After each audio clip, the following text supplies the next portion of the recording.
पिछले रविवार को कितने याद करते हैं, मैंने आपसे कृपा, ईश्वर की कृपा के बारे में बात की थी। मसीह की कीमत पर परमेश्वर का धन, मसीह के खर्च पर परमेश्वर का धन। कामेओन। हर कोई कहता है कि परमेश्वर की दौलत मसीह की कीमत पर है। हमने मसीह के खर्च पर परमेश्वर के छुटकारे और मसीह के खर्च पर परमेश्वर के विश्राम के बारे में बात की। हमने मसीह के खर्च पर परमेश्वर की बहाली के बारे में बात की। संक्षिप्त नाम की कृपा करें। यह वास्तव में यह याद करने का एक शानदार तरीका है कि रोमियो अध्याय 8 पद 32 में परमेश्वर का अनुग्रह क्या है। बाइबल कहती है कि परमेश्वर, जिसने अपने एकलौते पुत्र को नहीं रखा परंतु उसे हम सभी के लिए सौंप दिया, वो भी उसके साथ स्वतंत्र रूप से कैसे न हो, हमें सब कुछ दे। तो यह परमेश्वर का धन मसीह की कीमत पर है, क्योंकि उसने अपने पुत्र को नहीं छोड़ा, क्योंकि उसने अपना पुत्र मसीह में दिया था। सभी चीजें अब स्वतंत्र रूप से आपकी हैं। वो भी उसके साथ स्वतंत्र रूप से कैसे न हो, हमें सब कुछ दे। इसलिए जब हम परमेश्वर के अनुग्रह को समझते हैं और उसके बारे में सोचते हैं, तो यह केवल बचाए जाने वाला अनुग्रह नहीं है। यह सभी उद्धार का सबसे बड़ा उपहार है, लेकिन यह महसूस करने का अनुग्रह है कि मसीह की कीमत पर, क्योंकि यीशु ने क्रूस पर इस सब के लिए भुगतान किया, हम परमेश्वर के धन को प्राप्त कर सकते हैं, जो केवल वित्तीय तक सीमित नहीं है। काश ईसाई समझ जाते कि ईश्वर का धन ज्ञान है और ईश्वर का धन समझ है।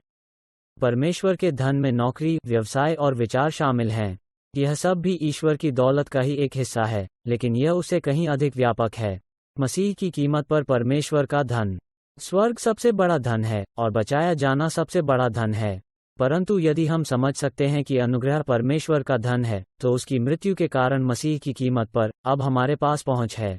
परमेश्वर के विश्राम, परमेश्वर की बहाली के पुनरुत्थान तक हमारी पूरी पहुंच है। और वास्तव में मैं उसके बारे में थोड़ी बात करना चाहता हूं, क्योंकि जब भी जीवन में अंधेरा होता है, तो हम जिस तरह से अंधेरे को देखते हैं, वह कैसे और क्या निर्धारित करने वाला है।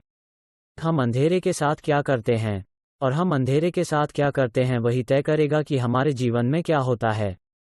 मुझे लगता है कि जब भी हम में से कोई भी खुद को अंधेरे में पाता है, तो सबसे पहले हम लाइट चालू करते हैं या हमें हमारा फ्लैश मिलता है। आप जानते हैं, हमारा फ्लैशलाइट फ़ोन। हम अपना फ़ोन चालू करते हैं। जब हम कुछ नहीं देख सकते हैं, हम तुरंत प्रकाश मांगते हैं। हम प्रकाश मांगते हैं। जब भी अंधेरा होता है, हम बिजली की मांग करते हैं। मैं चाहता हूं कि आपको पता चले कि उस अंधेरे के दूसरी तरफ एक सफलता है, और उस अंधकार के दूसरी ओर पुनरुत्थान है। और तुम्हारे परिवार के दूसरी ओर यह कहते हुए, नहीं, मैं यीशु के बारे में नहीं सुनना चाहता। वहीं दूसरी तरफ आपके खांसने और बीमार होने पर उनमें से हर एक की जान बच जाएगी। और इसके दूसरी तरफ उपचार है। और अगर आप मानते हैं कि अंधेरे के दूसरी तरफ हमेशा एक सफलता होती है और हमेशा रोशनी होती है, और मौत के दूसरी तरफ हमेशा पुनरुत्थान होता है, बीच समय के दूसरी तरफ हमेशा जीवन होता है, हमेशा फसल का समय होता है। जब एक बीज जमीन में जाता है, तो वह अंधेरा होता है और हम वास्तव में नहीं जानते कि यह कितना अंधेरा है, लेकिन हम इसे पृथ्वी के नीचे, जमीन के नीचे, जहां एक बीज बोया गया है, काफी अंधेरा मान सकते हैं। वहां नीचे अंधेरा है, लेकिन इसके दूसरी तरफ अंधेरा ही रोशनी है। अंधेरा एक फसल है, उस अंधेरे के दूसरी तरफ वो जीवन है जिसे उस बीज में पारित करने का इरादा था। और इसलिए मैं वास्तव में प्राप्त करना चाहता हूं। मैं चाहता हूं कि हम जीवन को एक अलग तरीके से देखें। इसलिए मुझे पता है कि हर कोई नया साल मुबारक कहता है जब यह एक नया साल होता है, लेकिन मैं कहना चाहता हूं कि नया तरीका मुबारक हो, क्योंकि अगर आप जीवन को भगवान के दृष्टिकोण से, स्वर्ग के दृष्टिकोण से नए तरीके से देखना शुरू कर देंगे, तो हम हैं स्वर्गीय स्थानों में मसीह के साथ बैठे। यदि हम जीवन को परमेश्वर के दृष्टिकोण से देखना शुरू करें, आराम की एक बैठी स्थिति से, एक बैठे स्थान से, मसीह के साथ बैठे स्थान से हम राज्य कर रहे हैं, तो हम उसके साथ राज्य कर रहे हैं जहां हम उसके साथ बैठे हैं और हम उसके साथ जी उठे हैं। हम उसके साथ बैठे हैं और हम मसीह के साथ राज्य कर रहे हैं। हमारे पास अधिकार है, हमारे पास हमारे जीवन पर अधिकार है, हमारे पास जीवन बोलने की शक्ति है। और अगर हम आज अंधेरे को अलग तरह से देखेंगे, अगर हम आज 2021 को अलग तरह से देखेंगे, तो हम खुद को एक महान 2022 के लिए तैयार कर लेंगे। यदि हम आज के जीवन को उस दृष्टि से भिन्न रूप से देखें कि हमने जीवन को कैसे देखा है, तो वो जीवन, हमारे साथ घटित होने वाले जीवन के बजाय, हमें जीवन को अपने लिए घटित होते देखना शुरू कर देना चाहिए। आप जानते हैं, उत्पत्ति के पहले अध्याय में हम देखते हैं कि परमेश्वर किस प्रकार अंधकार से निपटता, और यह साल की शुरुआत करने का एक अच्छा, यह एक दिन की शुरुआत करने का एक अच्छा, अपने जीवन में कुछ भी शुरू करने का यह एक अच्छा तरीका है परमेश्वर के वचन के साथ, है ना? जॉन अध्याय 1 कविता 1 यह कहता है कि शुरुआत में शब्द था और शब्द भगवान के साथ था और शब्द भगवान था, है ना? तो शुरुआत में भगवान का वचन था। हर शुरुआत जो आप करते हैं, हर नई शुरुआत जो आप जीवन में चाहते हैं, आप चाहते हैं कि इस साल की शुरुआत पिछले साल से बेहतर हो। यह शुरुआत में शब्द से शुरू होता है। शुरुआत में शब्द था, शुरुआत में शब्द था। परमेश्वर के वचन में आपके जीवन में अब तक की सबसे अच्छी शुरुआत होने की शक्ति है। परमेश्वर के वचन में इस वर्ष की सबसे अच्छी शुरुआत होने की शक्ति है, किसी भी वर्ष की तुलना में जो आपने अपने जीवन में कभी भी शुरुआत में किया था। अगर हम परमेश्वर के वचन को वैसे ही बोलते जैसे परमेश्वर करता है, यदि हम परमेश्वर की तरह परमेश्वर के वचन पर विश्वास करते हैं, तो हम इस जीवन का सामना पूरी तरह से अलग तरीके से करेंगे। हम अपनी समस्याओं से डरना बंद कर देंगे। जो हो सकता है उससे हम डरना बंद कर देंगे। हम इस बात से डरना बंद कर देंगे कि क्या यह बीमारी है, क्या यह वित्तीय समस्याएं हैं, क्या यह सरकारी समस्याएं हैं। लोग सोच रहे हैं कि क्या वैक्सीन जानवर की निशानी है। अगर लोग वैक्सीन लेते हैं तो क्या वो जानवर की निशानी है? मुझे लगता है कि अगर यह जानवर का निशान था तो आपको पता होगा कि यह जानवर का निशान था, क्योंकि एक जानवर होगा और आपको पता होगा कि वो कौन है और आप जानते हैं कि आप किसका निशान ले रहे होंगे। इसलिए उन अटकलों को न सुनें जो लोगों को गलतफहमी और गलतफहमी के बारे में हैं, जो वे उपयोग करते हैं और शास्त्र की गलत व्याख्या करते हैं और डर पैदा करने के लिए शास्त्रों को घुमाते हैं। अगर शास्त्र को सही ढंग से पढ़ाया जा रहा है तो यह विश्वास पैदा करेगा, डर नहीं। यदि परमेश्वर का वचन सही ढंग से बोला गया है तो वो विश्वास उत्पन्न करेगा, डर नहीं। यदि आप उद्धार के उपहारों, परमेश्वर के उपहारों को सही ढंग से समझ रहे हैं तो वे आपको विश्वास दिलाएंगे, डर नहीं। क्या कोई आमीन कह सकता है? यदि कोई चीज़ आपको भय दे रही है तो वह परमेश्वर की ओर से नहीं है। अगर कोई चीज़ डर पैदा कर रही है तो वह गलतफहमी है। अगर कोई चीज़ डर पैदा कर रही है तो वह झूठ है। यदि वह सत्य जो आपको स्वतंत्र करता है और वह सत्य जो आपको शांति प्रदान करता है और परमेश्वर के वचन का सत्य जो आपको आनंद देता है, तो झूठ ही आपको बंधन में लाता है। झूठ वही है जो भय लाता है। यदि सत्य है, यदि परमेश्वर सत्य है और वचन सत्य है और परमेश्वर प्रेम है और प्रेम सत्य है, और यदि प्रेम बोला जा रहा है और यदि तुम शास्त्र की सही व्याख्या कर रहे हो, तो यह प्रेम उत्पन्न करने वाला है और यह स्वतंत्रता उत्पन्न करने वाला है और विश्वास उत्पन्न करने वाला है। लेकिन अगर यह डर पैदा कर रहा है तो आप इसे गलत समझ रहे हैं। आप इसे गलत तरीके से पढ़ रहे हैं। आप शास्त्र का गलत अर्थ निकाल रहे हैं। बाइबल कहती है हमें सत्य के वचन को सही ढंग से विभाजित करने की आवश्यकता है। हमें इसे सही ढंग से विभाजित करने की आवश्यकता है। हमें यह समझने की जरूरत है कि वो किस बारे में बात कर रहा है, वो किससे बात कर रहा है, जो कह रहा है उससे उसका क्या मतलब है। तथास्तु। इतने सारे लोगों के पास बाइबल की इतनी सारी अलग अलग व्याख्याएं और इतनी सारी गलतफहमियां हैं, क्योंकि धर्म परमेश्वर वचन को प्राप्त करने की कोशिश करता है उनकी निंदा और उनकी हीनता से सहमत होने के लिए। और परमेश्वर चाहता है कि उसका वचन आपको प्रकट करे कि आप वास्तव में कौन हैं, वह वास्तव में कौन है और आप वास्तव में कौन हैं। ईश्वर प्रेम है और हम उसके बेटे बेटियां हैं और हम परमेश्वर के स्वरूप के अनुसार बनाए गए हैं। मुझे यह बहुत मिलता है जब लोग कहते हैं तुम पूरे सुसमाचार का प्रचार क्यों नहीं करते?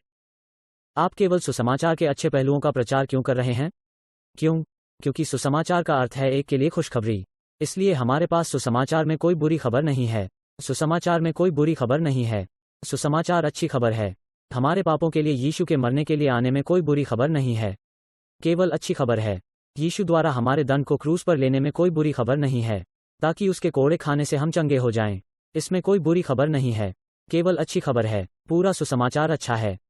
और जिस कारण से लोग कहते हैं ठीक है, क्या सुसमाचार का कोई दूसरा पक्ष नहीं है कि बुराई और चीजें जो हमें करने की आवश्यकता है, हमें कैसे बदलना है और हमें यह करना है और हमें वो करना है।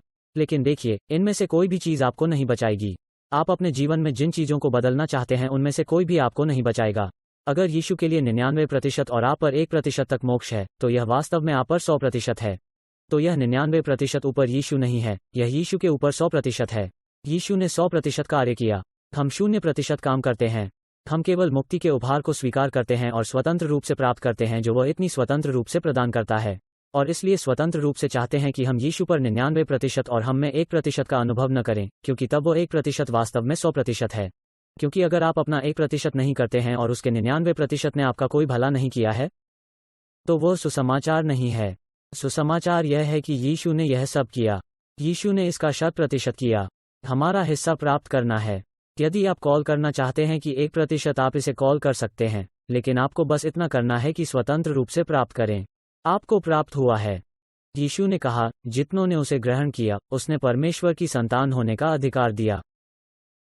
सारा जीवन परमेश्वर के पास हमारे लिए जो कुछ है उसे प्राप्त करने और फिर इसे दूसरों को स्वतंत्र रूप से देने के बारे में है। हम स्वतंत्र रूप से प्राप्त करते हैं, स्वतंत्र रूप से हम देते हैं। उत्पत्ति के पहले अध्याय में पृथ्वी निराकार और शून्य थी और अंधकार की सतह पर अंधेरा था और परमेश्वर की आत्मा जल की सतह पर घूम रही थी। क्या आप जानते हैं कि अभी परमेश्वर की आत्मा चल रही है?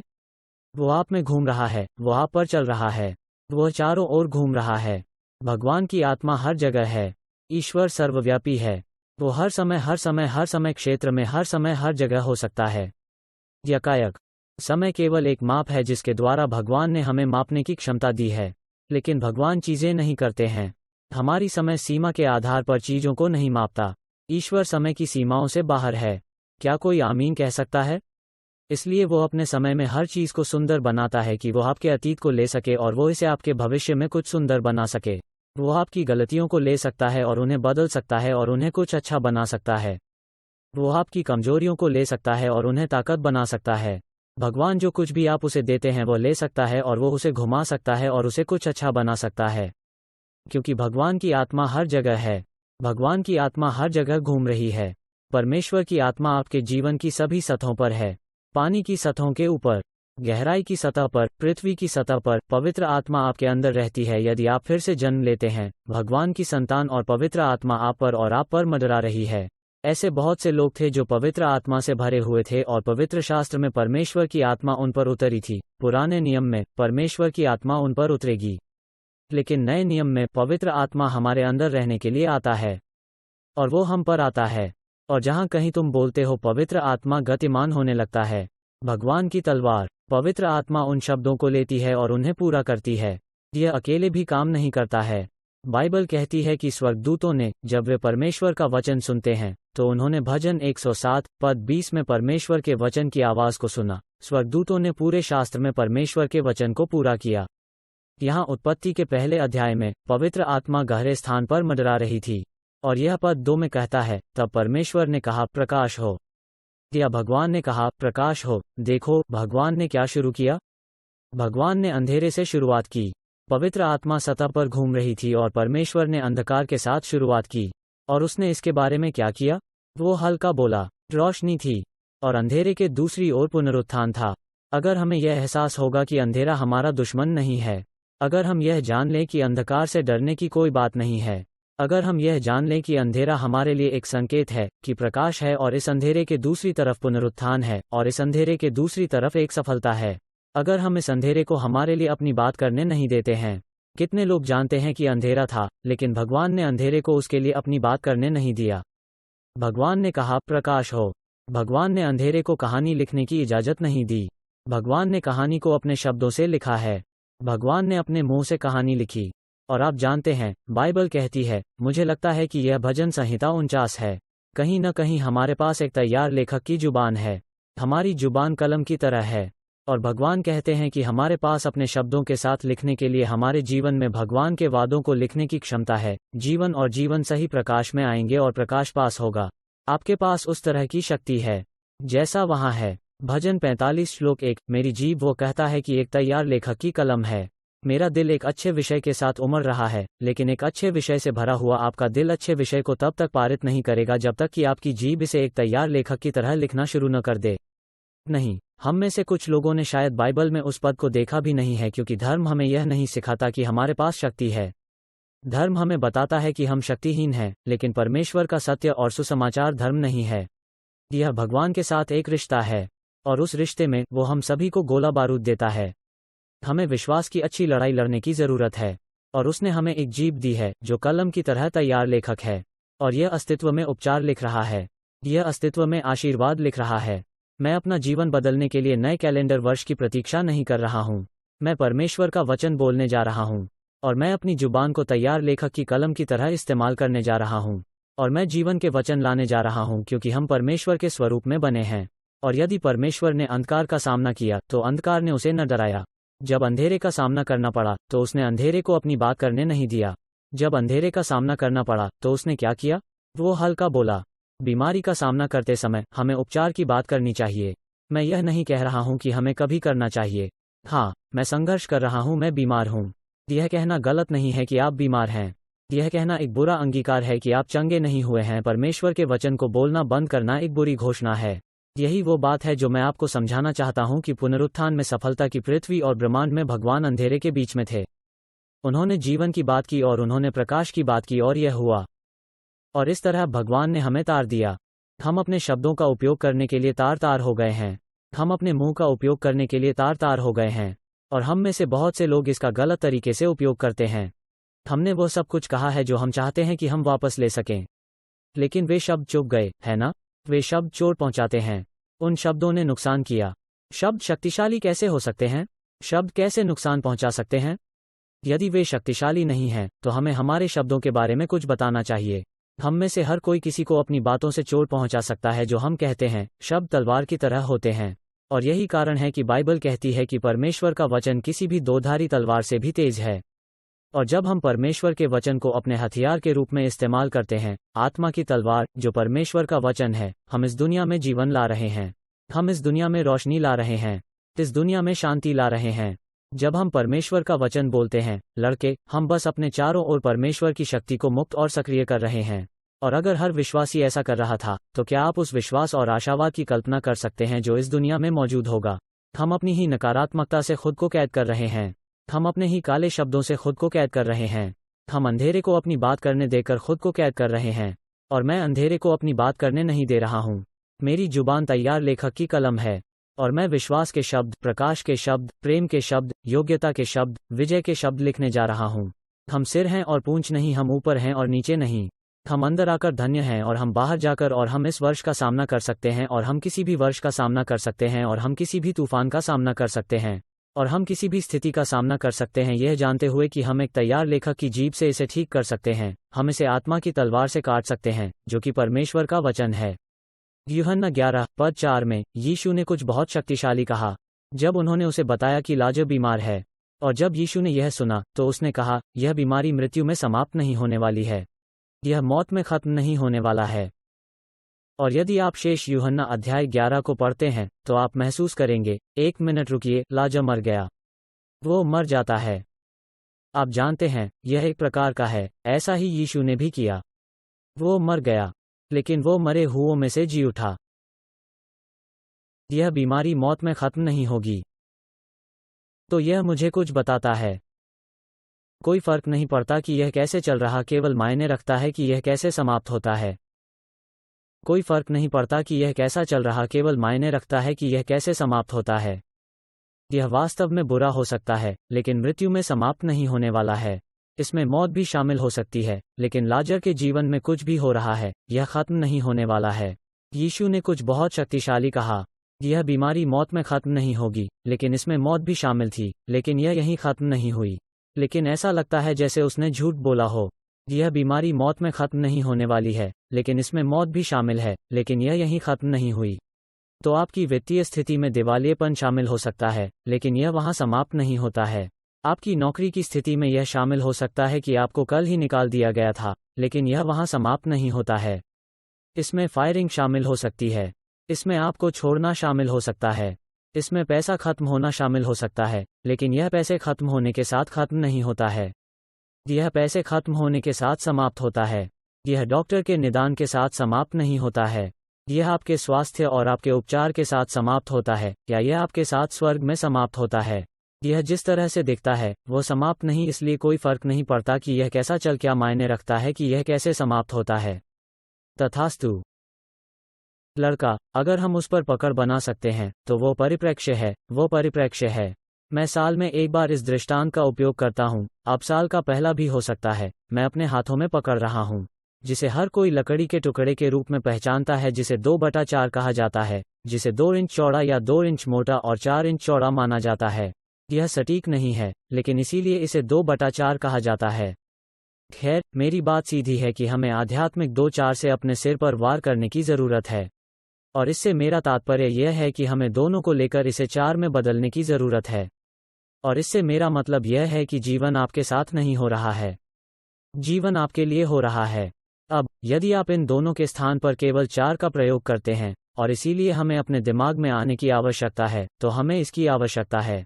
कृपया इसे घर के लोगों पर न आजमाएं। हमें अपने सिर में उतरने की जरूरत है। हम बस अपने मोटे सिर के माध्यम से इसे प्राप्त करते हैं कि हमें दोनों को 4 से बदलना होगा। हमें लेने की जरूरत है, हमें 2/4 रूल से जीने की जरूरत है। वो जीवन अब मेरे साथ नहीं हो रहा है। मेरे लिए जीवन हो रहा है।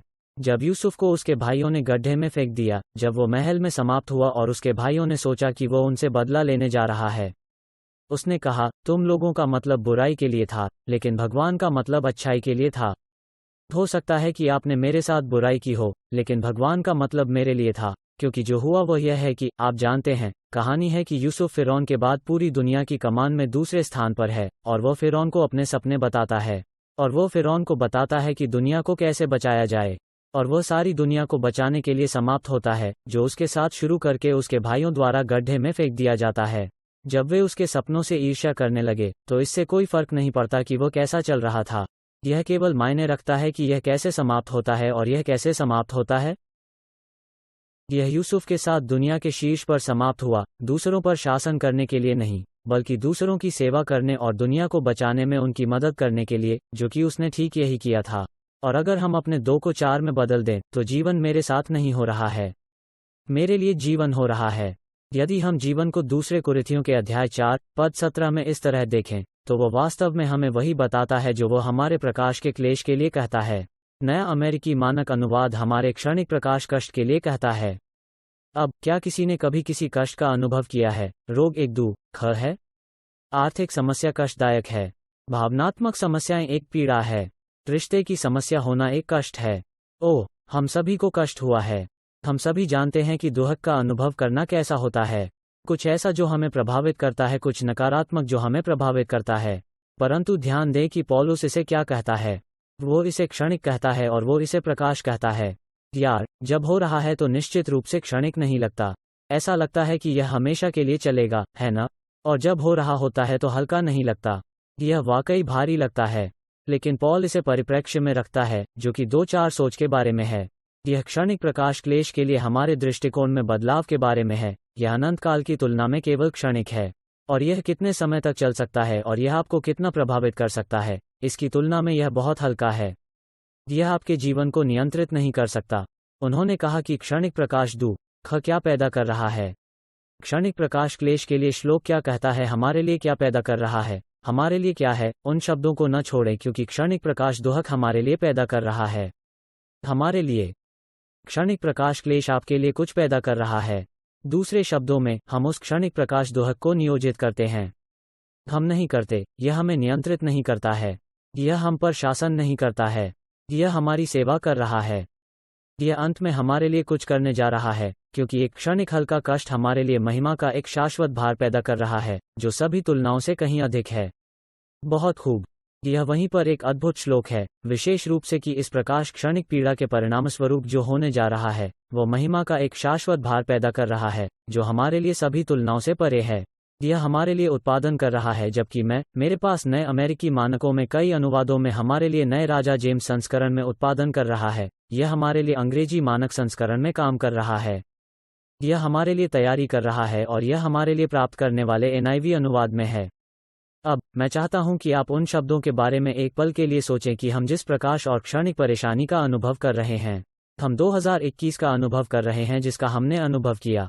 2022 में जो कुछ भी हमारे खिलाफ आता है, जो कुछ भी होता है और जो कुछ भी हमारे साथ किया जाता है, वह हमारे लिए फिर से कुछ करने वाला है। इसे इस तरह से कहना कि यह हमारे लिए महिमा का एक शाश्वत भार पैदा कर रहा है, यह हमारे लिए एक शाश्वत भार काम कर रहा है। महिमा के, यह हमारे लिए काम कर रहा है, यह हमारे लिए काम कर रहा है। हम इसके लिए काम नहीं कर रहे हैं, यह हमारे लिए काम कर रहा है। यह हमारे लिए कुछ पैदा कर, यह हमारे लिए कुछ काम कर रहा है, यह हमारे लिए कुछ तैयार कर रहा है, और यह हमारे लिए कुछ हासिल कर रहा है। इस तरह का दृष्टिकोण मैं चाहता हूं कि आप इस वर्ष का सामना करें। यही जीवन को देखने का नजरिया है। कोई फर्क नहीं पड़ता कि आप पर क्या असर पड़ता है, कोई फर्क नहीं पड़ता कि आपके खिलाफ क्या आता है। 2 को 4 में बदल दें। ऐसा नहीं है कि मेरे साथ क्या हो रहा है, मेरे लिए यही हो रहा है। यह मेरे लिए उत्पादन कर रहा है, यह मेरे कर रहा है, यह मेरे लिए तैयारी कर रहा है, यह मेरे लिए कुछ हासिल कर रहा है। ओह प्रिय, यदि आप इसे पहले पकड़ लेते, आज यदि आप परमेश्वर के सत्य को पकड़ लेते हैं, यदि आप यह जान जाते हैं कि परमेश्वर जानता था कि आप पिछले वर्ष क्या सामना करने जा रहे थे, तो वो जानता है कि इस वर्ष आप किसका सामना करने जा रहे हैं। वो जानता है कि आप आज किस दौर से गुजर रहे हैं, वो जानता है कि आप कल क्या करने जा रहे हैं, और वो सब बातों को मिलकर तुम्हारे भले के लिए काम कर रहा है। वो इसे उस चीज़ से बदल रहा है जो आपको उस चीज़ की ओर ले जा रही है जो आपके लिए काम कर रही है। कुछ ऐसा आपके लिए कुछ हासिल कर रहा हो, कुछ ऐसा जो आपके लिए कुछ तैयार कर रहा हो, और यह उस सब से कहीं अधिक है जिसे आप अभी गुजर रहे हैं। मुझे रोमियो अध्याय 8 पद 28 से प्रेम है।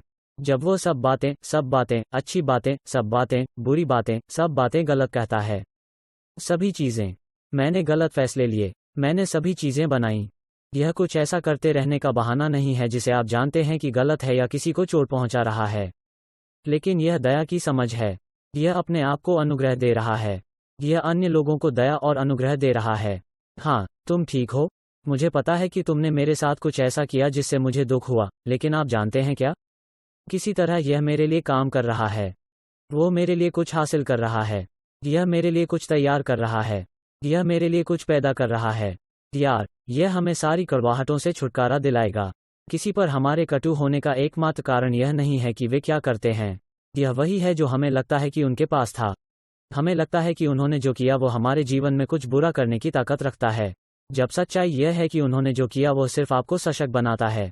जब आप इसे नियंत्रित करने के लिए सशक्त नहीं होते हैं कि आप इसका सामना कैसे करते हैं और आप इससे कैसे निपटते हैं और आप इसे कैसे देखते हैं, इसका अब आप पर नियंत्रण नहीं है क्योंकि आपने इसके प्रति अपना दृष्टिकोण बदल दिया है। आपने इसकी शक्ति छीन ली है। आपने घोषणा की है और निर्णय लिया है कि वो चीज़ आपके काम आने वाली है, आपके खिलाफ नहीं। उस व्यक्ति ने आपके साथ जो किया वो आपके विश्वास के कारण, आपके देखने के तरीके और इसके बारे में आप जो कहते हैं उसके कारण आप में कुछ अच्छा उत्पन्न होने वाला है। मुझे वो पसंद है जो वो कहता है। मुझे लगता है कि यह इस पद के नए अमेरिकी मानक अनुवाद में है, रोमियो 8:28, क्योंकि परमेश्वर सभी चीज़ों को एक साथ अच्छे के लिए काम करने का कारण बनता है। अब हम जानते हैं कि ईश्वर सभी चीज़ों का कारण नहीं बनता है। यदि आप कोई गलत निर्णय लेते हैं तो ऐसा नहीं है कि परमेश्वर ने वह निर्णय लिया है। ऐसा नहीं है कि भगवान बुराई का कारण बनता है। बुराई बुराई का कारण बनती है। बुरे लोग बुराई का कारण बनते हैं। शैतान बुराई करता है, परंतु परमेश्वर बुराई नहीं करता, परंतु उन लोगों के लिए सब बातें मिलकर भलाई करता है जो उससे प्रेम रखते हैं और उसकी इच्छा के अनुसार बुलाए जाते हैं। और वो आप और मैं हैं, भगवान के बच्चे। मेरा विश्वास करो, तुम अभी परमेश्वर से प्रेम कर रहे हो, केवल विश्वास करके। यदि आप केवल अपने लिए उसके प्रेम में विश्वास करते हैं तो यह परमेश्वर से प्रेम करने में आपका पहला कदम है। जब आप मानते हैं कि वो आपके लिए प्यार करता है तो आप वास्तव में उससे प्यार करते हैं। बाइबल कहती है कि हम उससे प्रेम करते हैं क्योंकि उसने पहले हमसे प्रेम किया। पहला यूहन्ना 4:19। हम उससे प्रेम करते हैं क्योंकि पहले उसने हमसे प्रेम किया। इसलिए मुझे पता है कि बहुत से लोग इस कविता से खुद को यह कहकर अयोग्य घोषित कर देते हैं, मुझे लगता है कि मुझे भगवान से पर्याप्त प्यार नहीं करना चाहिए क्योंकि मेरे अच्छे के लिए सभी चीज़ें एक साथ काम नहीं कर रही हैं। आप भगवान से काफ़ी प्यार करते हैं, क्योंकि भगवान से प्यार करने का एकमात्र तरीका है वो प्यार जो तुम्हारे लिए है। आप उसे केवल इसलिए प्यार कर रहे हैं क्योंकि उसने पहले आपसे प्यार किया था। तो आप अच्छा कर रहे हैं। तुम उसे प्यार कर रहे हो। तो चीज़ें आपके भले के लिए एक साथ काम क्यों नहीं कर रही हैं? क्योंकि वे अभी तक समाप्त नहीं हुई हैं। समाप्त होने से पहले सब कुछ ओवन से बाहर निकालना बंद कर दें। पकने से पहले चीज़ों को ओवन से बाहर निकालना बंद कर दें। मुझे पता है कि तुम्हें कितनी भूख लगती है, लेकिन ठंड अच्छी नहीं लगती।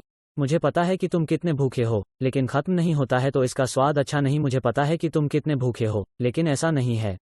ऐसा नहीं है। यह आपकी भूख को उस तरह से संतुष्ट नहीं करने वाला है जैसा कि यह होगा अगर आप इसे खत्म होने देंगे। तो इसे मैरिनेट होने दें। भगवान ने जो शुरू किया उसे पूरा करने दो। वह सभी चीज़ों का कारण नहीं बनता है, लेकिन वह सभी चीज़ों को हमारे अच्छे के लिए काम करता है। इस नए साल के लिए सही परिप्रेक्ष्य, इस नए दिन के लिए सही परिप्रेक्ष्य, इस नए घंटे के सही परिप्रेक्ष्य, आपके अगले घंटे के लिए सही परिप्रेक्ष्य, सही दृष्टिकोण। आज जब आप घर पहुंचे तो सही नज़रिया, जब आप कल जागते हैं तो सही नज़रिया, जब आप आज रात बिस्तर पर जाते हैं तो समस्याओं को संभावनाओं के रूप में देखने के लिए सही दृष्टिकोण है। समस्याओं को अवसरों के रूप में देखने के लिए आप देखते हैं कि कितने ईसाइयों ने अपनी विश्वास ऊर्जा खर्च की है। उन्होंने समस्याओं से बचने की कोशिश में, जीवन के माध्यम से पैर की अंगुली को टिपने की कोशिश में अपनी विश्वास ऊर्जा खर्च की है। इसलिए वे कभी कुछ नहीं करते। मैं नहीं चाहता कि मुझे कभी कोई समस्या हो। मैं नहीं चाहता कि कोई मुझ पर पागल हो। मैं नहीं चाहता कि कोई मेरे साथ कभी कुछ गलत करे। मैं कोशिश कर रहा हूं, तुम ऐसे नहीं जी सकते। लोग आपके बारे में बुरा सोचेंगे। कभी कभी आप गलतियां करने वाले होते हैं। अन्य लोग गलतियां करने वाले हैं। हमें क्या करना बंद करना है? एक समस्या मुक्त जीवन जीने की कोशिश करना बंद करना है और एक परिप्रेक्ष्य, एक दृष्टिकोण का जीवन जीना शुरू करना है कि हमारी समस्याएं केवल अवसर हैं जो समस्याएं हैं। अगर सही तरीके से देखा जाए, भगवान के दृष्टिकोण से देखा जाए तो वे बहुत लंबे नहीं होते हैं। वे बहुत हल्के हैं और वे और भी अधिक महिमा उत्पन्न कर रहे हैं जो परमेश्वर की महिमा करती है। और महिमा परमेश्वर की शक्ति का आगमन है। तो आप न केवल परमेश्वर की शक्ति के आगमन का अनुभव करने जा रहे हैं, बल्कि आप परमेश्वर को महिमा देने जा रहे हैं, क्योंकि आप उस चीज को परमेश्वर के दृष्टिकोण से देखने जा रहे हैं, न कि अपने दृष्टिकोण से। दूसरे कुरिन्थियों अध्याय पर वापस जा रहे हैं 4:17। देखो वह यहाँ क्या कहता है। वे कहते हैं कि हमारे क्षणिक प्रकाश के लिए क्लेश हमारे लिए काम कर रहा है, हमारे लिए महिमा का भार पैदा कर रहा है, सभी तुलनाओं से परे। और वो इसे कैसे करता है? यह कैसे काम करता है? मैं इस क्षणिक हल्के कष्ट, आर्थिक कष्ट को कैसे ले सकता हूँ? आपको मिला खराब क्रेडिट मिला, तुम पर कर्ज हो गया, आप समझ गए। मैं इस क्षणिक हल्के कष्ट को कैसे सहूं? डॉक्टर कहते हैं तुम बीमार हो। डॉक्टर कहते हैं आपको यह समस्या है, आपको वह सर्जरी चाहिए। आपका वित्त यह कहता है, आपका विवाह यह कह रहा है कि आपका मित्र कह रहा है। आप इस दुहक को कैसे लेते हैं जो आपको दर्द और भय और चिंता का कारण बना रहा है, और आप इसे अपने लिए उत्पादन करने के लिए, काम करने के लिए, हासिल करने के लिए, उत्पादन करने के लिए कैसे प्राप्त करते हैं? अगला श्लोक प्रश्न श्लोक 18 का उत्तर देता है। जबकि हम उन चीजों को नहीं देखते हैं जो देखी जाती हैं, लेकिन जो चीजें दिखाई नहीं देती हैं वे अस्थायी रूप से परिवर्तन के अधीन हैं। लेकिन जो चीजें दिखाई नहीं देती हैं वे शाश्वत हैं जब हम देखते हैं, जबकि हम देखते हैं, जबकि हम देखते हैं, जबकि हम चाहते हैं कि हम देखते हैं। मैं सोच रहा था कि जब हम देखते हैं तो आप उसे प्राप्त करने जा रहे हैं। जबकि हम देखते हैं, जब हम देखते हैं, सुनते हैं, इकट्ठा करते हैं, तो वो वस्तु जो दुख तुझ पर आ रहा है वो तेरे लिए कुछ बड़ा उत्पन्न करता है। यह आपके लिए कुछ बड़ा हासिल कर रहा है। जब आप पद 18 को देख रहे हों तो यह आपके लिए बहुत अच्छा काम कर रहा है। जब आप देखते हैं, जब आप चीजों को अलग तरह से देखते हैं, जबकि आप देखते हैं, तो आप अभी क्या देख रहे हैं? जो बातें अस्थायी हैं वे चीजें जो दुख होने पर शाश्वत हैं। परंतु तुम परमेश्वर की प्रतिज्ञा को देख रहे हो। जब 10 कोढ़ियों को कोढ़ हुआ था, परंतु एक ने देखा और देखा कि वह चंगा हो गया है। आप जो देख रहे हैं वह आपके जीवन में आपके लिए उत्पन्न होने वाली पीड़ा का कारण बनने जा रहा है। सभी वजन और महिमा से परे जो आप कल्पना कर सकते हैं उससे परे, और सुनने से परे। अच्छे निर्णय लेना बुरे निर्णय लेने से कहीं बेहतर है। लेकिन अंदाजा लगाओ कि क्या है? गिरोह, हम सब बुरे बनाते हैं। कभी कभी खुद के साथ शांति से रहें। उस गलती को स्वीकार कर खुद पर कृपा करें और भगवान के पास जा रहा हूँ। मैं उस अच्छे पर ध्यान केंद्रित करने जा रहा हूँ जो इससे निकल सकता है, न कि यह मुझे कैसे नष्ट करने वाला है। मुझे हराएं, मुझे दर्द, मुझे मेरे बारे में सब कुछ चोट लगी है। हम कैसे कहें, हे परमेश्वर, यह आपकी महिमा के लिए कुछ उत्पन्न करने वाला है। मुझे आप पर भरोसा है कि आप इसे कुछ अच्छे में बदल देंगे। देखिए, हम 2020 को देख सकते हैं और कह सकते हैं, कोविड ने हमारे जीवन को बर्बाद कर दिया। हम 2021 को देख सकते हैं, कोविड ने हमारे जीवन को बर्बाद कर दिया। और स्पष्ट रूप से यही कारण है कि सबसे महत्वपूर्ण बात वो है जो शाश्वत है, अस्थायी नहीं है। क्योंकि स्पष्ट रूप से गिरोह, यदि कोई व्यक्ति नया जन्म लेता है और वे यीशु को अपने उद्धारकर्ता और प्रभु के रूप में मिले हैं, यदि उन्होंने यीशु को अपने उद्धारकर्ता के रूप में प्राप्त किया है, तो विश्वास करें कि वो मृतकों में से जी उठा और वे कोविड से मर गए, वे स्वर्ग में हैं। अगर वे कैंसर से मर गए तो वे स्वर्ग में हैं। अगर वे बुढ़ापे में मर गए तो वे स्वर्ग में हैं। यदि वे मर गए, बच गए, वे स्वर्ग में हैं। और फिर हमारे लिए क्या मायने रखता है? हमारे लिए जो मायने रखता है वो यह है कि हमें जीवन को अस्थायी रूप से देखना चाहिए और जीवन में अस्थायी चीज़ों पर ध्यान देना बंद कर देना चाहिए और उन चीज़ों को देखना चाहिए जो शाश्वत हैं। उन चीज़ों पर ध्यान दें जो मायने रखती हैं, और चीज़ों को परमेश्वर के दृष्टिकोण से देखें। और फिर सोचो, क्या हम लोगों की आत्मा को बचाने में अधिक रुचि लेने जा रहे हैं, इस बात की चिंता करने की बजाय कि उन्हें कोई बीमारी या वायरस मिल जाए, या अगर उन्हें कुछ मिल जाए? क्योंकि जीवन मुसीबतों से भरा है और जीवन दुखों से भरा है, और यह दुनिया बुरी चीज़ों से भरी पड़ी है, और यह किसी दिन हमसे मिलने जा रहा है, और हम किसी दिन इसका सामना करने जा रहे हैं। यह कभी कभी हमें कड़ी टक्कर देने वाला है, और हमें क्या करना है? हमें यह महसूस करना है कि हम उस पर ध्यान केंद्रित नहीं कर रहे हैं। हो सकता है कि इसने मुझे मारा हो, लेकिन यह मेरा ध्यान नहीं है। परमेश्वर उसे कुछ अच्छा करने जा रहा है, क्योंकि मेरा जीवन मैं इस पृथ्वी पर परमेश्वर की महिमा के लिए, उसकी महिमा के लिए, उसकी महिमा से, उसकी महिमा के लिए हूँ। मैं इस पृथ्वी पर उसके सिंहासन से, उसके सिंहासन से, उसके सिंहासन के लिए सिंहासन पर हूँ। वही आप और मैं हैं। और इसलिए कोई बात नहीं जो हमारे खिलाफ आता है वो हमारे लिए कुछ पैदा कर रहा है, क्योंकि अगर भगवान हमारे लिए है तो हमारे खिलाफ कौन हो सकता है। अगर भगवान हमारे लिए है, जो वो वहाँ रोमियो 8:31 में कह रहा है, जब पॉल कहता है अगर भगवान हमारे लिए हो, हमारे खिलाफ कौन हो सकता है। वो यह नहीं कह रहा है कि हमारे खिलाफ लोग नहीं होंगे, वो कह रहा है कि इससे कोई फर्क नहीं पड़ता कि आप बात पर ध्यान केंद्रित कर रहे हैं कि आपके लिए कौन है भगवान। अगर भगवान हमारे लिए है तो वो लगभग मजाकिया तरीके से अलंकारिक प्रश्न पूछ रहा है जो हमारे खिलाफ हो सकता है। यह मायने नहीं रखता हमारे खिलाफ कौन है, यह मायने नहीं रखता। क्या यह मज़ेदार नहीं है कि हम कैसे कुछ लोगों को पसंद नहीं करते जब वे पसंद करते हैं, हम पसंद नहीं करते हैं, जैसे हम एक पल के लिए खेल लेते हैं। हम दुनिया के सर्वश्रेष्ठ खिलाड़ी को पसंद नहीं करते क्योंकि वे हमारी टीम में नहीं हैं, तो हम मेहमान हैं। हमें लगता है कि वे हमारे खिलाफ हैं और इसलिए हम उनके खिलाफ हैं। तो पिछले 20 वर्षों में टॉम ब्रैडी, शायद आप उसे पसंद नहीं करते थे, वो न्यू इंग्लैंड पेट्रियट्स के क्वार्टरबैक थे। अब तांपा बे बुकेनेस वापस। वास्तव में उसने मुझे गलत तरीके से रगड़ा।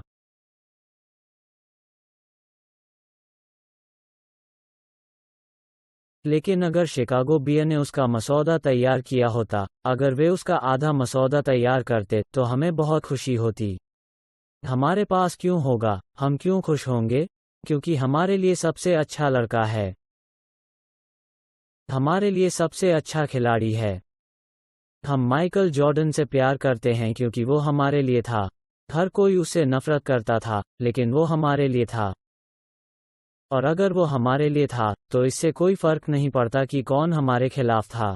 हमने हमेशा फाइनल जीता जब माइकल जॉर्डन टीम में थे। अगर भगवान हमारे लिए हैं तो इससे कोई फर्क नहीं पड़ता हमारे खिलाफ कौन है। मायने यह रखता है कि हमारे लिए कौन है। भगवान हमारी तरफ है, भगवान हम उसे मिल गया। वो नहीं करता कौन इसके खिलाफ हो सकता है। कोई फर्क नहीं पड़ता कि कौन इसके खिलाफ हो सकता है, यह उनकी समस्या है क्योंकि भगवान हमारे लिए हैं, हमारे खिलाफ कौन हो सकता है। यही उनकी समस्या है, यह हमारी समस्या नहीं है, क्योंकि भगवान हमारे लिए है। ठीक है, अगर हम जीवन को इस जीवन की तरह देख सकते हैं तो सही दृष्टिकोण यह देखना है कि जीवन हमारे लिए हो रहा है, न कि हमारे खिलाफ या हमारे खिलाफ। मौत की सजा के बजाय समस्याओं को संभावनाओं के रूप में देखना सही दृष्टिकोण है। और सही दृष्टिकोण लोगों को हल करने के लिए समस्याओं के रूप में नहीं देखना है, लेकिन लोगों को आनंद लेने के लिए। आप जानते हैं, मैं चाहता हूं कि आप जीवन को देखें। अगर आप इस दिन से इन 3 चीजों को आगे ले जाएं, या बस इस दिन से शुरुआत करें, तो अकेले ही आइए आज हम तय करें कि जीवन हमारे लिए हो रहा है, हमें नहीं। आइए आज हम तय करें कि हमारी समस्याएं संभावनाओं और अवसरों में बदलने वाली हैं। वे हमें नष्ट नहीं करने जा रहे हैं, वे हमें हराने वाले नहीं हैं, वे हमें वापस नहीं करने जा रहे हैं, वे हमें बर्बाद नहीं करने जा रहे हैं। और चलो आज फैसला करते हैं। लोग कुछ ऐसा बनने जा रहे हैं जिसका हम आनंद लेते हैं, न कि कुछ ऐसा जिसे हमें ठीक करना है। कोई नहीं जिसे हमें ठीक करना है। लड़के, अगर हमने देखा कि हमारे साथ अलग अलग चीजें हुई हैं, अगर हम उन समस्याओं को देखें जो हमारे पास अलग हैं, और अगर हम लोगों को अलग तरह से देखें, तो हम वास्तव में खुश लोग होंगे। अगर हमें एहसास हुआ कि जीवन मेरे साथ नहीं हो रहा है, तो यह मेरे लिए हो रहा है। यदि हम उस सत्य को स्वीकार कर लें कि मेरी समस्याएं ही मेरी संभावनाएं हैं, मेरी समस्याएं अवसर पैदा करने वाली हैं, मेरी समस्याएं मेरे जीवन में कुछ बेहतर करने वाली हैं, क्योंकि मैं समस्या पर ध्यान केंद्रित नहीं कर रहा हूं। मैं यीशु पर केंद्रित हूं, मैं पुरस्कार पर केंद्रित हूं, समस्या पर नहीं। मेरा ध्यान इस बात पर केंद्रित है कि भगवान इसके साथ क्या कर सकता है, न कि यह चीज़ मेरे साथ क्या कर सकती है। और अगर हम लोगों को हल करने के लिए समस्याओं के रूप में नहीं, बल्कि आनंद लेने वाले लोगों के रूप में देखें, तो हम वास्तव में खुश होंगे। साल बदल रहा है और कैलेंडर बदल रहा है। यह आपको खुश करने वाला नहीं है, लेकिन जिस तरह से आप इस नए कैलेंडर को देखते हैं जो आपको खुश कर सकता है, जिस तरह से आप देखते हैं कि क्या आ रहा है, आपका तरीका, वही आपको खुश कर सकता है। जिस तरह से आप देखते हैं, जिस तरह से आप सुनते हैं, तो खुशी की बात नहीं है। नया साल, नववर्ष की शुभकामनाएं। जैसे आप कैसे सुनते हैं, आप क्या सुन रहे हैं? आप कौन सी आवाज़ें सुन रहे हैं? आप कौन सी आवाज़ें सुन रहे हैं? क्या आप परमेश्वर की वाणी सुन रहे हैं? भगवान की आवाज़। आप प्यार की आवाज़ सुनते हैं? क्या आप प्रोत्साहनकर्ताओं की आवाज़ें सुन रहे हैं? क्या आप नकारात्मकता और गपशप और विभाजन की आवाज़ सुन रहे हैं? लड़का पॉल समझ गया। पौलुस प्रेरित समझ गया कि लोगों को कैसे देखना है जब उसने फिलिप्पियों की पुस्तक लिखी। उसने मूल रूप से फिलिप्पियों की पुस्तक में उनसे 3 बातें कही। उन्होंने कहा, मैं आपको धन्यवाद देता हूँ। उसने कहा, आई लव यू। उसने कहा, मुझे तुम पर विश्वास है। आप जानते हैं वो 3 बातें। इस तरह मैंने आपको देखने का फैसला किया। इसलिए मैंने खुद को देखने का फैसला किया है। इसलिए मैंने भगवान को देखने का फैसला किया है। मैं आपका धन्यवाद करता हूँ। मैं आपसे प्यार करती हूँ। मुझे तुम पर विश्वास है। मुझे लगा कि मैंने तुम्हारी तरफ देखा है। मेरे साथ एक आध्यात्मिक परिवार होने के लिए मैं आपको धन्यवाद देता हूँ। मैं आपका धन्यवाद करता हूँ। मैं आपसे प्यार करती हूँ। और मुझे आप पर, चाहे मैं किसी भी परिस्थिति से गुजर रहा हो, मैं आपको धन्यवाद देता हूँ। कोई फर्क नहीं पड़ता कि दौर से गुजर रहा हूँ, मैं तुमसे प्यार करता हूँ। कोई फर्क नहीं पड़ता कि मैं किस दौर से गुजर रहा हूँ, मुझे आप पर विश्वास है। आप जिस भी दौर से गुजर रहे हैं, मैं आपको धन्यवाद देता हूँ। कोई फर्क नहीं पड़ता कि आप किस दौर से गुजर रहे हैं, आई लव यू। कोई फर्क नहीं पड़ता कि आप किस दौर से गुजर रहे हैं, मुझे आप पर विश्वास है। इसी तरह भगवान हमें देखता है। ऐसे में हमें खुद को देखने की ज़रूरत है।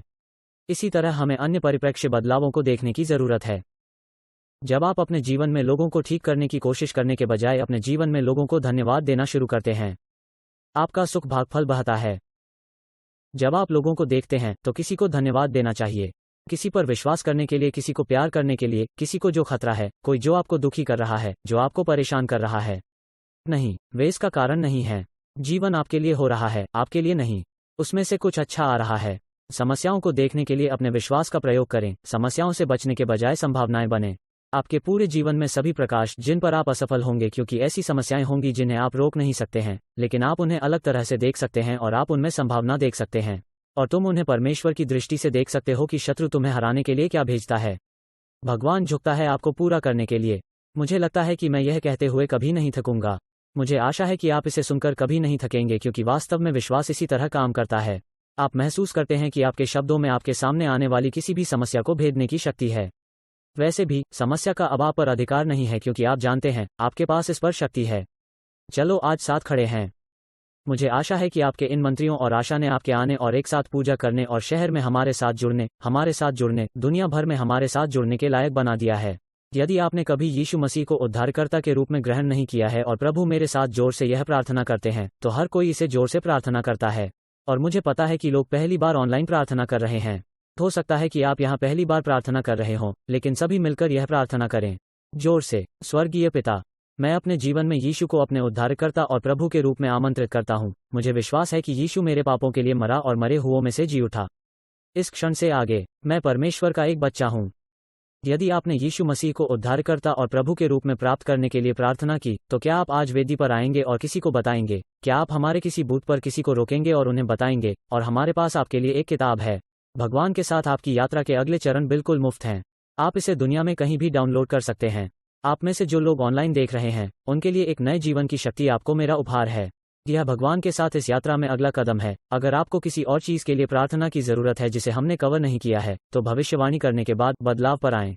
हमारा एक प्रार्थना साथी आपके साथ करेगा और आपके साथ मिलकर काम करेगा।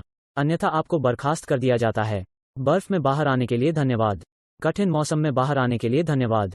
यहाँ होने के लिए धन्यवाद। मैं तुम लोगों से प्यार करता हूँ। मैं आपका धन्यवाद करता हूँ।